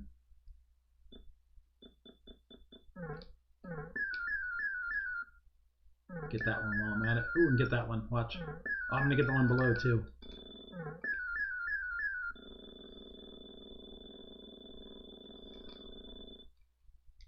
Ooh, that was close.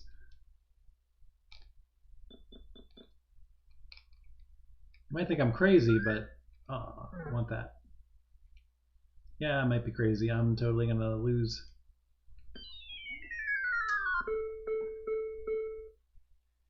So I remember this game, and I wanted to try to land and end the level on outside, because when you win, a toothbrush comes out and brushes your teeth. All right, next level. Let's beat this one really quick.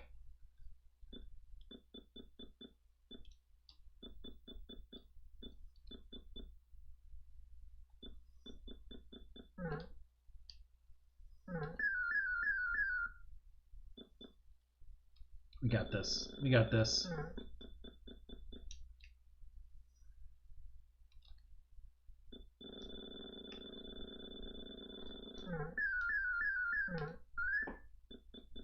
All right. Yeah, we're golden. All right. Look at this, huh? So again, that's all this does, all right? And I'm sure it gets harder every level. Let's go ahead and lose. Ooh, they let you go down to 0.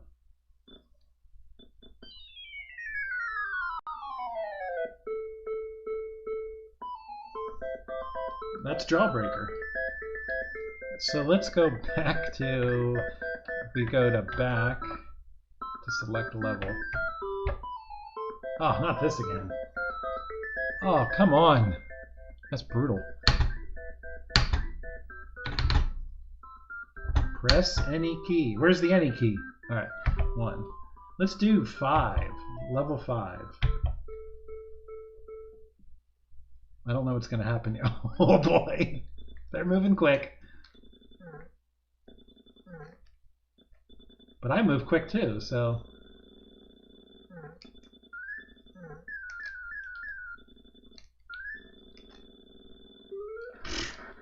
I got that, no problem. It's just faster. All right, this is Jawbreaker.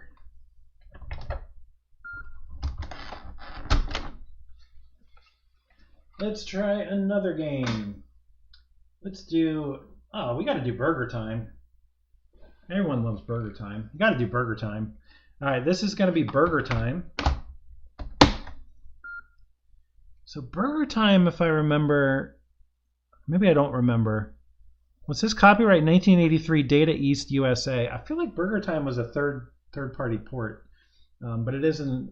At any rate, I don't know. I'm just blabbering. Let's play Burger Time. All right, let me make sure that our screen still looks okay with Burger Time. It does. All right. Press any key to begin. So the whole premise of Burger Time, by the way, is you gotta like run over your hamburger pieces, drop them in, make a hamburger. But you gotta watch out because Mr. Pickle and whatever that thing is gonna try to eat you. And I waited kind of long, and here they come. You can drop fixins on them and wipe them out. Watch. I'm gonna take care of that thing.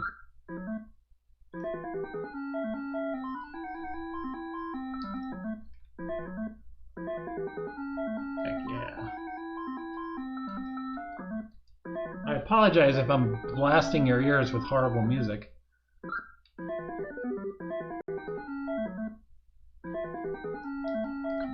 Come on. Let's do this. Uh-oh. Oh, crap. I'm stuck. I just got eaten by a pepperoni. Or whatever that is.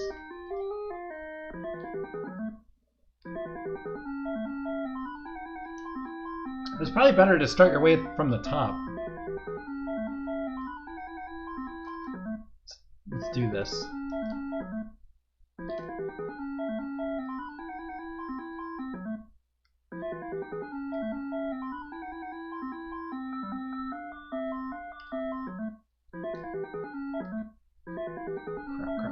Crap. Ah! Yeah, are we playing the hard level or the easy level?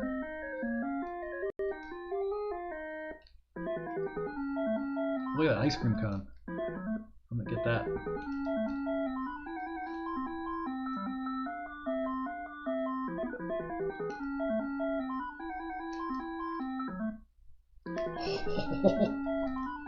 Oh, we got this.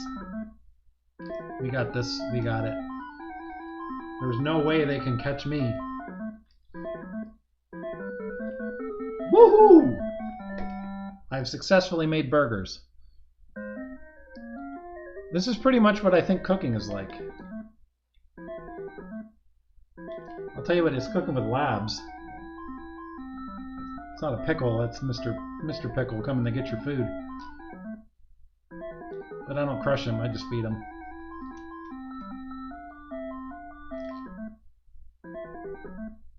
I can get 2 of them probably. Nope. Not good. I can get that one though. Uh-oh. I'll tell you what, you all could be leaving comments right now. I am seeing nothing. I'm too engrossed in this Burger Time game. Oh, come on. I'm gonna crush that pickle. Ha ha ha, got him.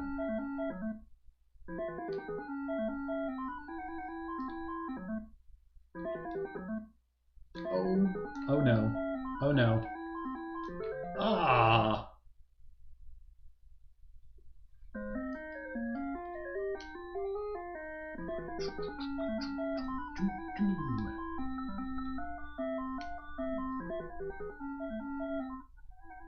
Gotta turn that volume down, that's wild. If it's too loud, you're too old. Oh crap. I hate it when your pickle comes after you. I need an escape. Uh-oh. Oh man. Alright, I'm gonna win this round and then we'll play something else. But look, I got one bun. One bun and done. Sweet. See, like I said, these games are fun. They're silly and goofy, but they are fun. Oh wow, is that cheese? Alright. You gotta play this on mute though. Alright, that's Burger Time. Burger Time is awesome, by the way. So Burger Time's definitely a good one. Let's play not as good one. I don't know. Tombstone City's okay. Tombstone City, I remember that. I haven't played that in years. Stickers coming off it. More music. Get ready.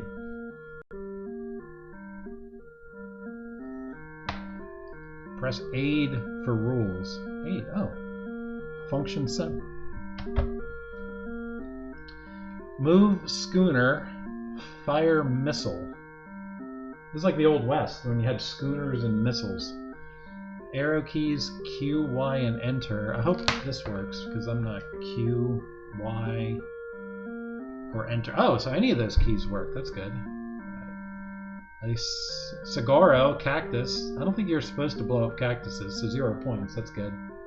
Saguaros are endangered, I'm pretty sure. Let's see. Tumbleweed, 100 points. So if you blow up Tumbleweed, you get 100 points. Is Tumbleweed bad? And a Morgue. I would imagine those are bad. Oh, come on, let's do this. Level 1. Oh, I remember this game because it doesn't stop. The music, that is. Oh, you gotta turn it down. Oh, it does when you shoot. This game's not bad. Oh, I remember this now. You shoot those Morgue things and they turn into cactuses. Oh crap, there's one after me. Oh no. Whew. Hey, you know what? This game's pretty good actually.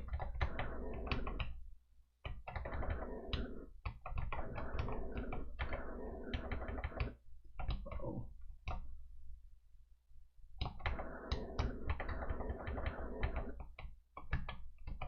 Oh.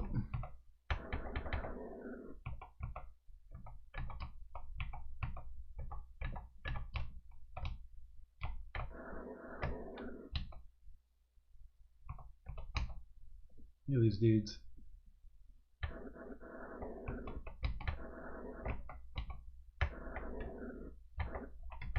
Oh man.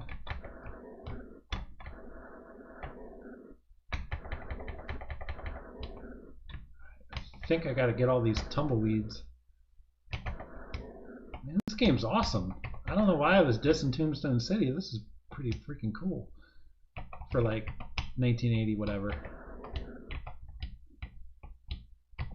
Uh-oh. Oh, that cactus is lit up. Like, that's where the thing comes from, I think. Oh, man. I got all the tumbleweed. How do you win? Oh. Next level. Oh, boy.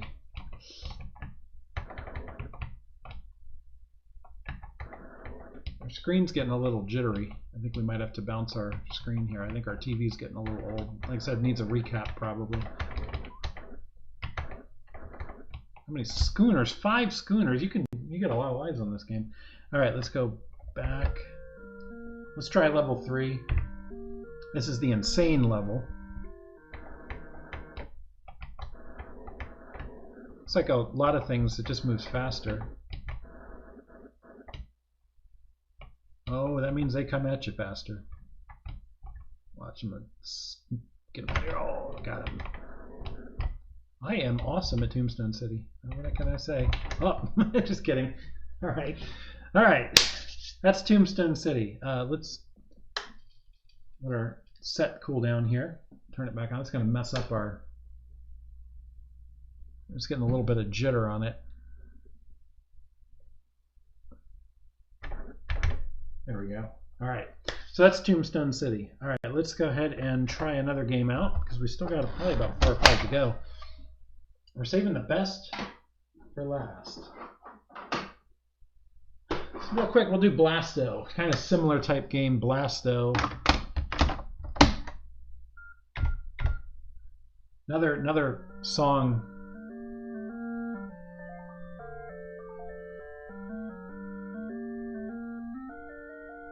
Right, I think this plays as you're going. 1 player, game speed sluggish. Tanks several. Oh, trails several or none. Several.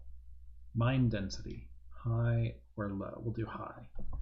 So if I remember this one, you have to blow all the mines up in a certain amount of time. I know this because I played it last night, so I'm not weird. But if you're too close to the mine,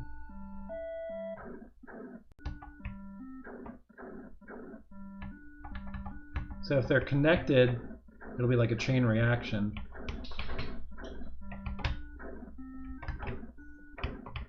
It looks like I can still move while they're blowing up. That's good.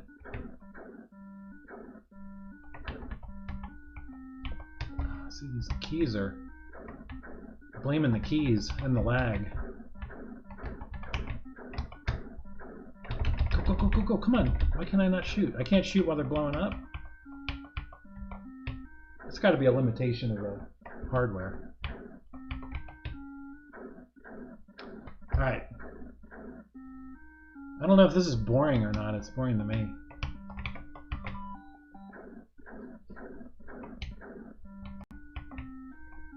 It's actually not that boring, and somehow the developer of this game is watching this or around. Ooh, what happened? Come on now. Why did the color change? Is it because I'm running out of time? Or is it the TV? 7 seconds. And you can hear that limitation in the audio. Game over.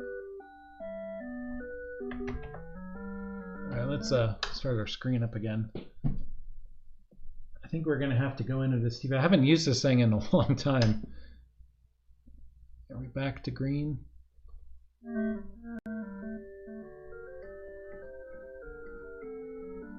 little adjustments on it. That's about as good as we're going to get. Alright. Do one player, full tilt. I don't know. Yeah, there. Well, this is the same thing, but oh, they blow up faster. That seems good. Oh.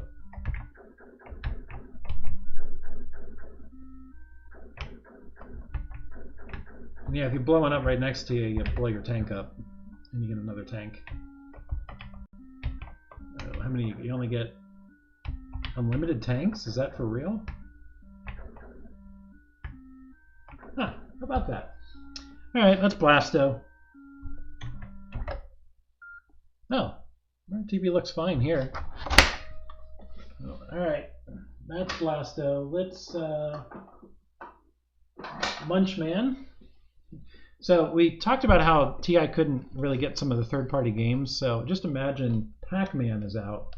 Everyone wants to go play Pac-Man. Back to our rolling screen here. See if we can fix our rolling screen. That looks like it did it. So just imagine everyone's got Pac-Man, and you've got your TI-99, and you want to play Pac-Man. Well, no, you get Munchman. Munchman.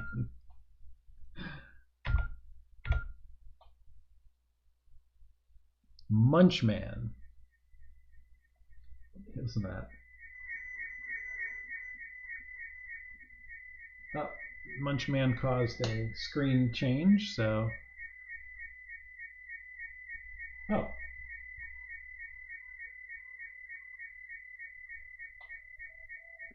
right, there we go. We're good. All right, Munchman. Press any key to begin.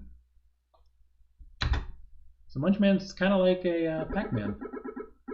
The reverse of Pac-Man, instead of eating the dots, you leave a trail, and you get chased by these things, and you got to get to these Texas logos.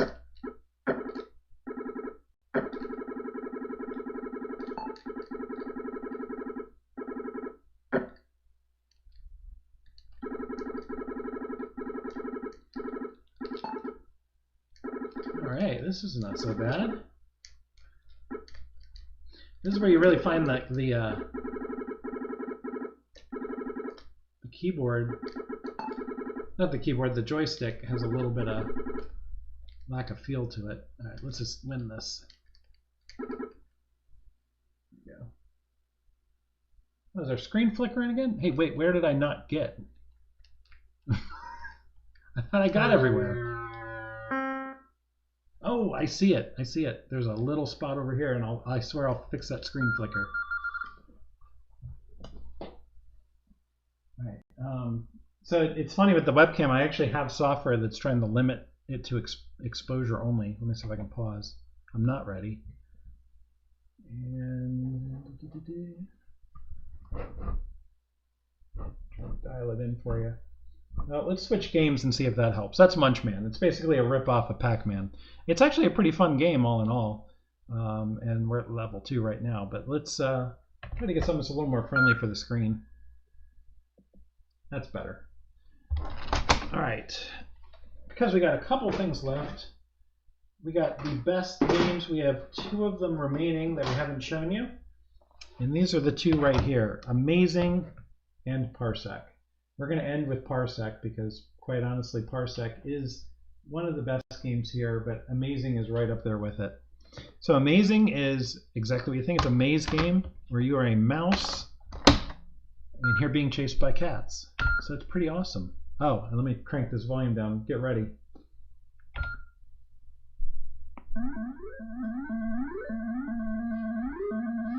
Make sure this isn't flickering.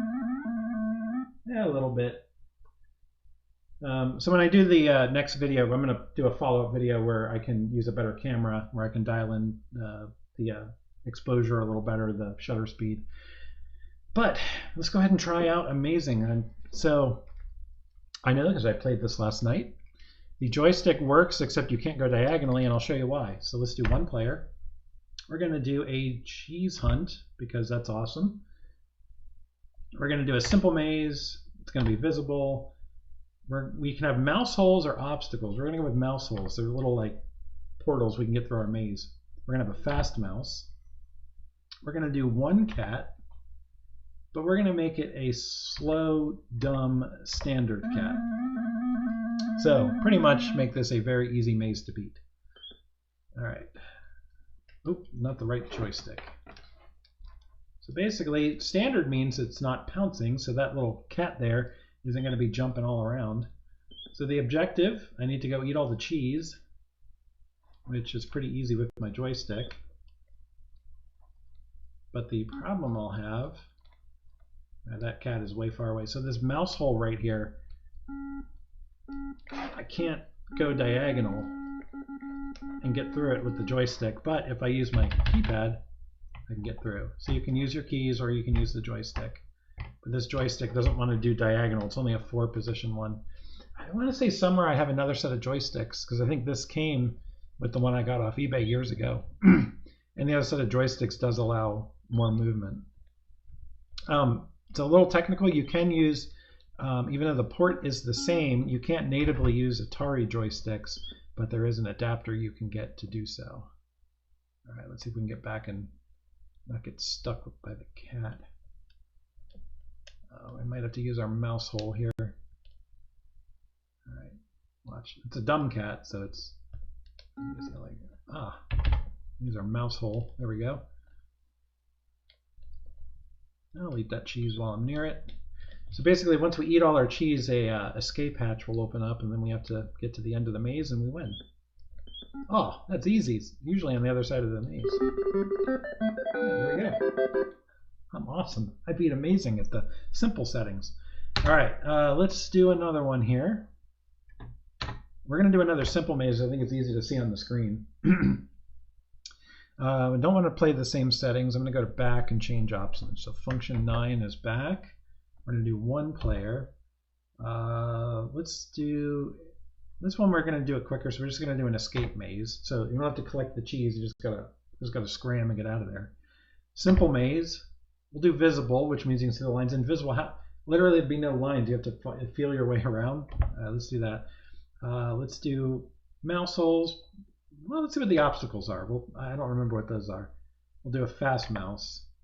We'll do 2 cats, but this time we're going to make them lightning.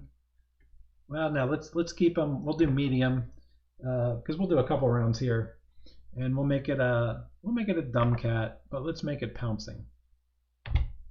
And pouncing frequency, we'll do low, so you can get an idea what pouncing is. Basically, I'm just going to skip around on the screen. All right. Oh, those are the obstacles. So I got to get around those. All right, hang on a second here. Oh, wrong way, buddy. And you got a cat chasing you.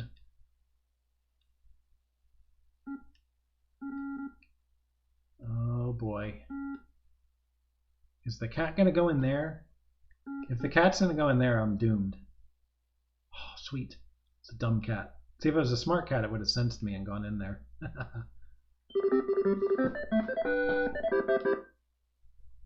All right, we did it. All right, let's go to redo. Let's do a crazy one. We're going to back. We're going to do one player. We're going to do an escape maze. We're going to do a complex maze. We're going to keep it visible. We'll do mouse holes.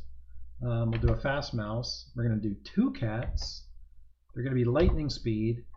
We're going to keep them dumb because it's just more fun. And we're going to make them pounce with high frequency.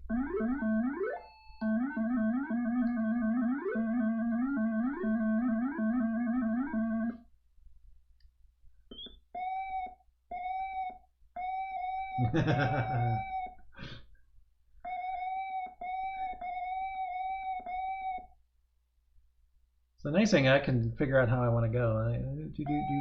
Like that. This is a tough maze. Like that. All right, I see where I want to go. Can I get there without getting eaten? Holy moly.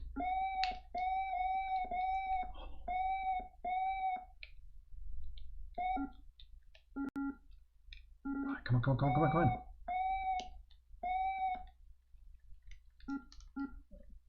Oh man, as long as it doesn't pounce, I'm gonna use my mouse holder. Oh, it got me! I was so close. All right. One more, I'm gonna beat that. I'm gonna beat this one. All right. Uh-oh. Oh, I didn't look at where I need to go. I'm gonna hope that this is the same maze. No, I'm stuck. Oh, crud. Ooh, there's a mouse hole.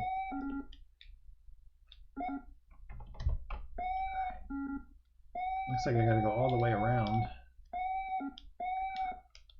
This is very dangerous with those cats pouncing everywhere.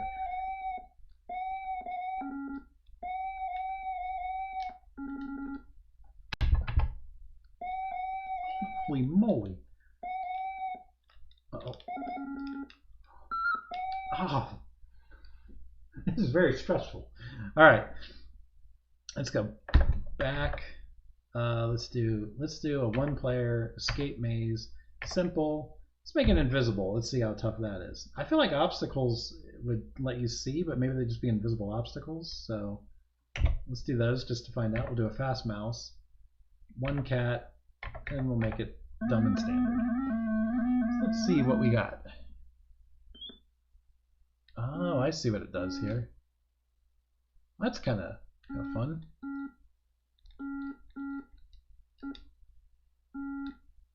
I guess if you're smart, you can watch where the cat goes. Get a general idea.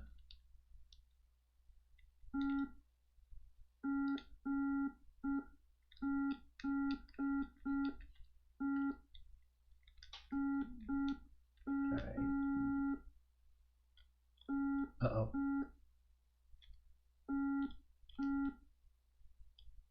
Alright, let's go this way and see what we get.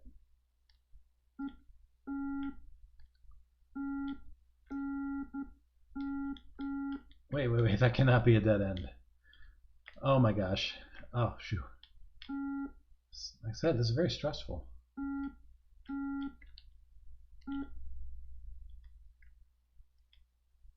Oh, I think this cat's going to lead me where I want to go.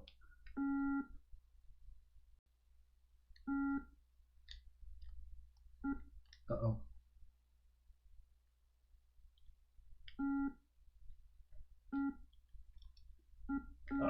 Oh no! How could I have lost? All right, so that's amazing.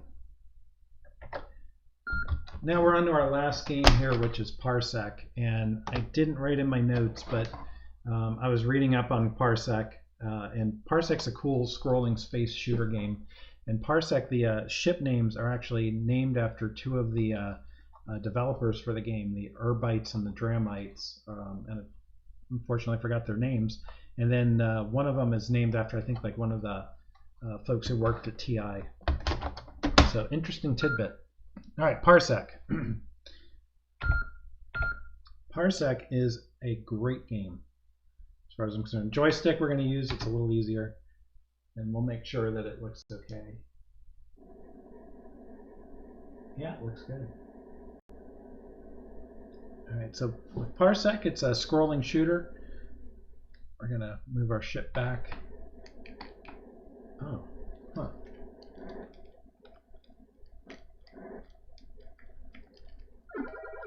Uh-oh. Our button's not quite working. This is not good. That one's working. So these joysticks aren't the best. So the whole point of Parsec is things will either shoot at you or try to crash into you.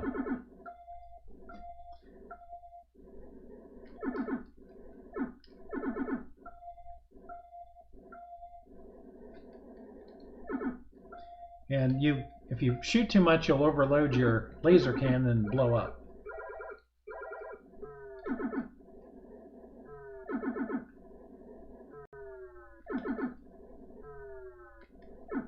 And each ship will basically repeat on the screen, and the longer it does, the faster it'll get.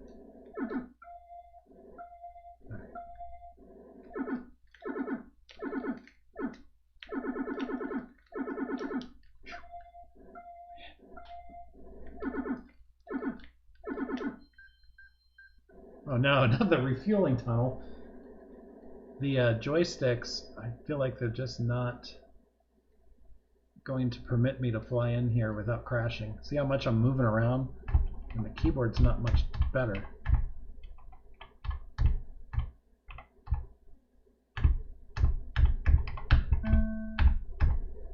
Ah. The whole idea is I'm supposed to fly around that and get in. Oh.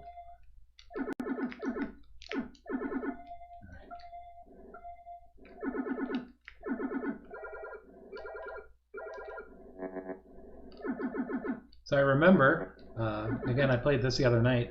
If you hang up on the top of the screen, you can, well, as long as they don't crash in, you avoid those things.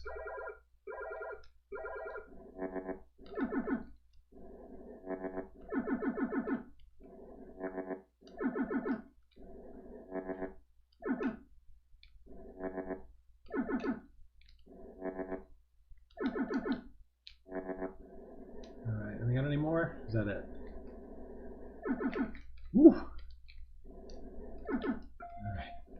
It's a by night.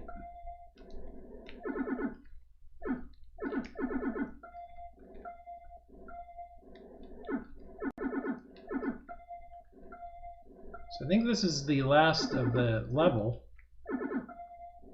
And then we have the asteroid field. As long as I don't get blown up. Yep. So the whole point with the asteroid belt is you gotta get through here. So this game, too, apparently uses the speech synthesizer, which I've never had. Oh, dang. And will give you audible vocal warnings about stuff, and it'll apparently tell you how long the asteroid belt's going to last. Because as you go up in levels, it gets longer, and I think they move faster, too. There we go. All right. As you get to the next level, the color of the field changes, and you basically play the same rounds, but there will be different dynamics that make it harder. It'll be easier to overload your space laser thingy. Some of the ships will, you see these, you have to shoot them twice now. And that one's really low. There we go.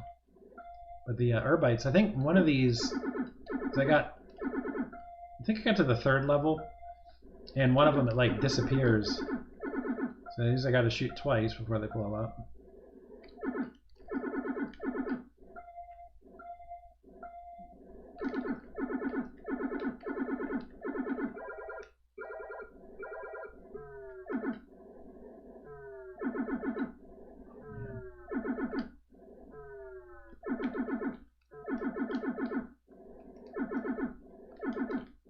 Oh boy.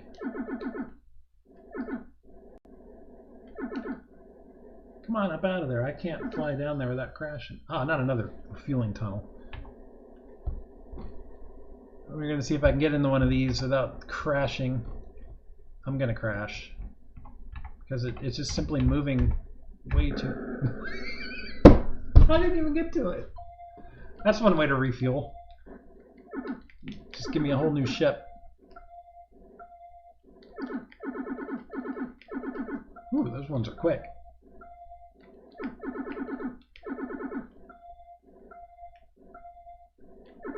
So when I talked about the period correct playing is you've got these original joystick. Oh, I got an extra life.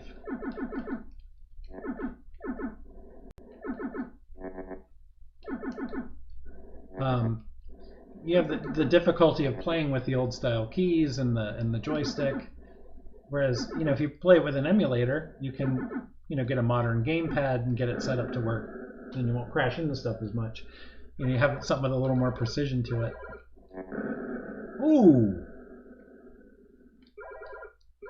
You wouldn't do that again, would you? No.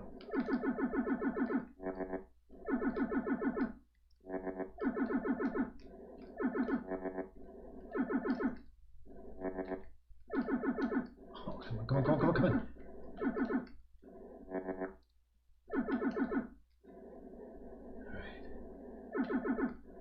One of the best things to do is look up the boxes these came in, how intricate they were. Oh yeah, there it goes. It's invisible. So I probably never made it to the 3rd level.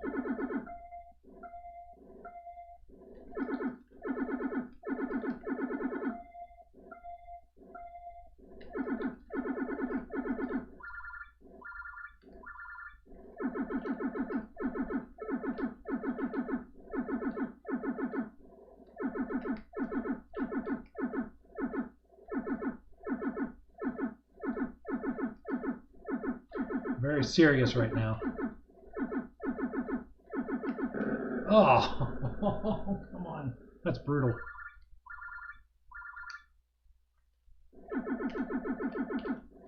Okay, let's see if we can overload our laser. Yep, did it. Laser overheated. Game over. And that is game over for us. Let me go ahead and switch our screen here.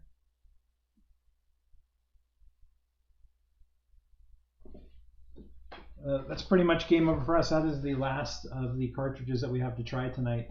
So hopefully that was kind of fun for you. If you enjoyed just hanging out, seeing what it looked like inside, talking a little bit about the architecture, why this computer is quite unique in that it's quite a lot of fun to play. It's a great little cheap home computer. It's got some fun games, but at the same time, it's funny to think that it was a failure, and actually some of the hardware inside could have been really drastic in how it influenced modern computing today. So it's just funny to see that everything like this has a unique story. Turn our screen off there, and it goes to show you that this is more than just an old piece of hardware. It is the history of what we do with computers, and there's history inside it, just the stories about how it came to be, and the limitations it has that are baked in, the cool things that it does. It all just roots in that history. So it's cool stuff. So hopefully you enjoyed checking it out and seeing it. Like I said, what we're going to do, we are going to do a follow-on video. I'm going to go through and play some games with the better camera. We'll edit it, make it a little shorter, more concise, so you can go check that out. So if you didn't catch the live stream or you want to go watch something again, definitely go do that. If you have questions that you watch, and you hit me up on Instagram or leave a comment on this stream when it posts, and we'll try to cover that in the follow-on video.